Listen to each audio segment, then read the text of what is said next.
நெஞ்சம் நிறைந்த நண்பர்கள் அனைவருக்கும் வணக்கம். நடிகர் விஜய் அரசு தமிழகத்தில் ஆட்சி பொறுப்பேற்றதிலிருந்து இன்று வரை தமிழகத்தின் இளம் பெண்கள், இளம் மாணவிகளுக்கு ஏற்படுகின்ற பாலியல் வன்கொடுமைகளிலிருந்து காப்பாற்ற முடியவில்லை என்றாலும் கூட நடிகர் விஜய் அவர்கள் ஆட்சி அதிகாரத்திற்கு வந்ததற்கு பிறகு தமிழ்நாட்டில் பாலியல் வன்கொடுமைகள் கணக்கு வழக்கு இல்லாமல் சென்று கொண்டிருக்கிறது. கடந்த திமுக, அண்ணா திமுக ஆட்சியில் நடந்ததை விட தற்பொழுது அதிகமாக பெண்களுக்கு எதிரான பாலியல் வன்கொடுமைகளும் பாலியல் சீண்டல்களும் நடந்து கொண்டுதான் இருக்கிறது. சரி, தமிழகத்தின் இளம் பெண்களைத்தான் இவர்கள் ஆட்சியில் காப்பாற்ற முடியவில்லை என்றாலும் கூட தமிழக வெற்றி கழகத்தில் அங்கம் வகிக்கின்ற, தமிழக வெற்றி கழகத்தின் நிர்வாகியாக இருக்கின்ற இளம் பெண்களுக்கு தமிழக வெற்றி கழகத்தின் முக்கிய நிர்வாகிகள் கொடுக்கின்ற பாலியல் தொல்லையில் இருந்து அவர்களை கூட நடிகர் விஜய் அரசால் காப்பாற்ற முடியவில்லை என்பதுதான் மிகவும் மோசமான வேதனையான விஷயம். கடந்த சில நாட்களுக்கு முன்பு ராணிப்பேட்டைக்கு அருகிலே இருக்கின்ற ஆற்காடு பகுதியை சார்ந்த கணவனோடு வாழ்கின்ற பவ்ய லட்சுமி என்கின்ற ஒரு பெண்ணுக்கு, அதுவும் தமிழக வெற்றி கழகத்தின் நிர்வாகியாக இருக்கின்ற அந்த பெண்ணுக்கு தமிழக வெற்றி கழகத்தின் ராணிப்பேட்டை மாவட்ட செயலாளர் விஜய் மோகன் என்பவர் தொடர்ந்து பாலியல் தொல்லை கொடுத்து அந்த பவ்ய லட்சுமி என்கின்ற தமிழக வெற்றி கழகத்தை சார்ந்த பெண்ணை ஆபாசமாக படம் பிடித்து அதை வைத்து அந்த பெண்ணை பிளாக்மெயில் செய்து அவருக்கு தொடர்ந்து பாலியல் தொல்லை கொடுத்தார் என்றும், அது சம்பந்தமாக ராணிப்பேட்டை மாவட்டத்தில் இருக்கின்ற தமிழக வெற்றி கழகத்தின் சட்டமன்ற உறுப்பினர் முன்னிலையில் பஞ்சாயத்து செய்தும் கூட அந்த ராணிப்பேட்டை மாவட்ட செயலாளர் விஜய மோகன் என்பவர் அந்த இளம் பெண்ணுக்கு கொடுத்த பாலியல் தொந்தரவை நிறுத்தவில்லை என்று சொல்லி அந்த பவ்ய லட்சுமி என்கின்ற தமிழக வெற்றி கழகத்தின் பெண் நிர்வாகி தமிழக வெற்றி கழகத்தின் ராணிப்பேட்டை மாவட்ட செயலாளர் விஜய மோகன் மீது காவல் நிலையத்தில் புகார் கொடுத்து அந்த புகார் சம்பந்தமாக விசாரணை நடைபெற்று அந்த செய்திகள் எல்லாம் தமிழகத்தின் ஊடகங்களில் வெளியாகி அதை தமிழக மக்கள் மறப்பதற்குள்ளாகவே தூத்துக்குடி மாவட்டத்தை சார்ந்த தமிழக வெற்றி கழகத்தில் பணிபுரிந்த விஜய் ரசிகர் மன்றத்தில் இருந்து தொடர்ந்து விஜய்க்கு ஆதரவாக செயல்பட்ட ஒரு கணவனை இழந்த கைம்பெண், அவருக்கு தூத்துக்குடி மாவட்டத்தின் தமிழக வெற்றி கழகத்தின் முக்கிய நிர்வாகிகள் பிரைட்டர் என்று ஒருவர், இன்னொருவர் பெயர் ரூஸ்வெல்ட். நான் என்ன நினைக்கிறேன், ரூஸ்வெல்ட் என்று பெயர் வைத்தவுடன் இவர் அவரை முன்னாள் அமெரிக்க ஜனாதிபதி ரூஸ்வெல்ட் அவருக்கு நிகராக எண்ணிக்கொண்டாரோ, அப்படிப்பட்ட ஒரு கனவில் இவர் மிதக்கிறாரோ என்று எண்ண தோன்றுகிறது.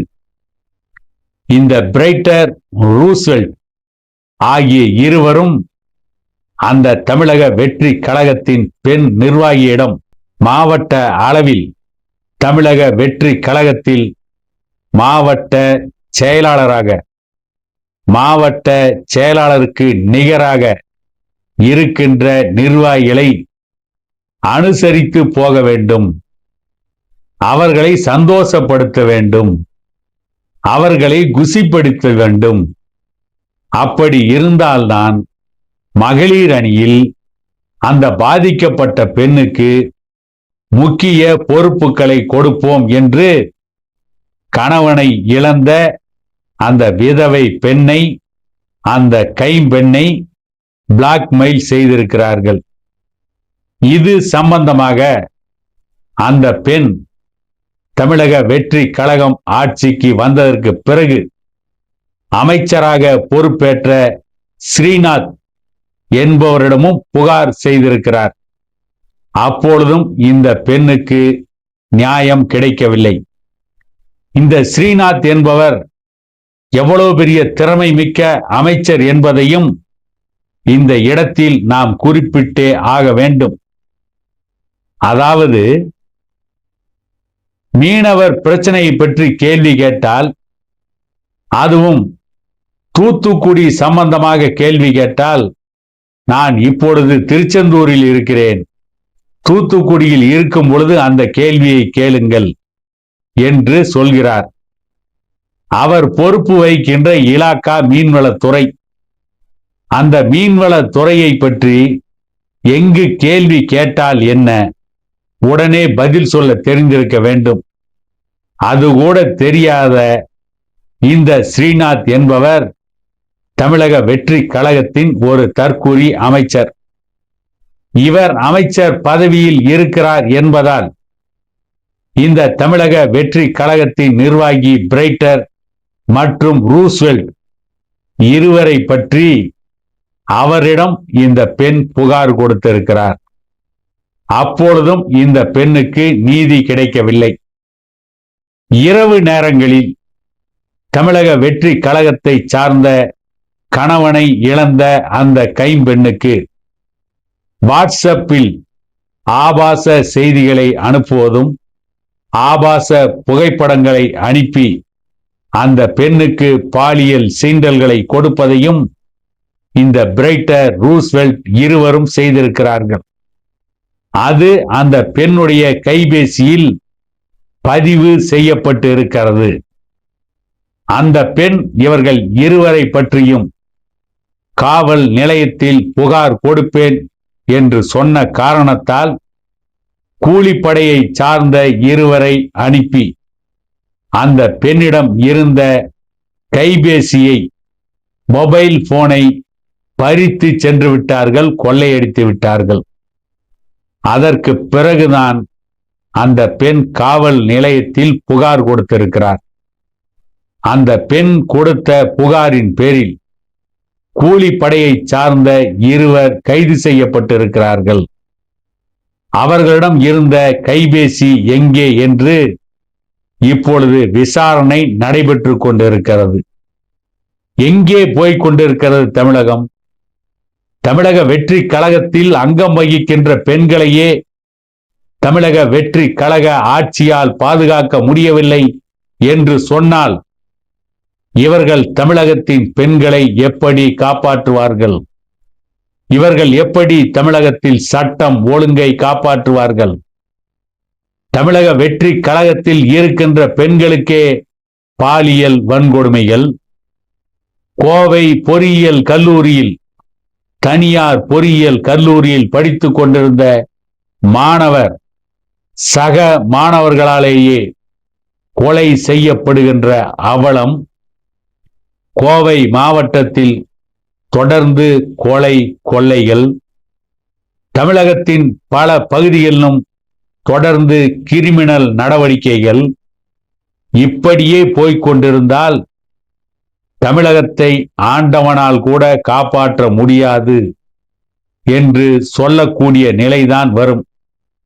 அது சரி, இதுவரை மட்டும் என்ன ஆண்டவனா தமிழகத்தை காப்பாற்றினார் என்று தயவு செய்து என்னிடம் யாரும் கேள்வி கேட்காதீர்கள்.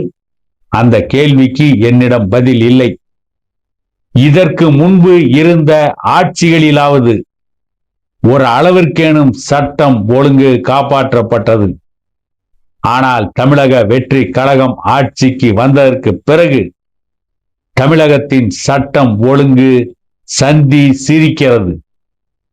தமிழகத்தை பார்த்து ஒரு காலத்தில் ஆச்சரியப்பட்ட இந்தியாவின் மற்ற மாநிலங்கள், தமிழகத்தை பார்த்து ஒரு காலத்தில் வியந்து நின்ற இந்தியாவின் பல மாநிலங்கள் இப்பொழுது தமிழகத்தை பார்த்து கேவலமாக சிரித்துக் கொண்டிருக்கிறார்கள். தமிழகத்தை பார்த்து கிண்டல் அடிக்கிறார்கள், கேலி செய்கிறார்கள், பரிகாசம் செய்கிறார்கள். அந்த அளவிற்கு தமிழகத்தின் கௌரவத்தை தமிழக வெற்றி கழகம், நடிகர் விஜயின் கட்சி ஆள வந்ததற்கு பிறகு, இவர்கள் ஆட்சி ஏற்பட்டதற்கு பிறகு தமிழகம் திரும்பிய திசைகளிலெல்லாம் அவமானப்பட்டு நிற்கிறது என கூறிக்கொண்டு மீண்டும் ஒரு காணொளியில் உங்களை சந்திக்கும் வரை உங்களிடமிருந்து விடை பெறுகிறேன்.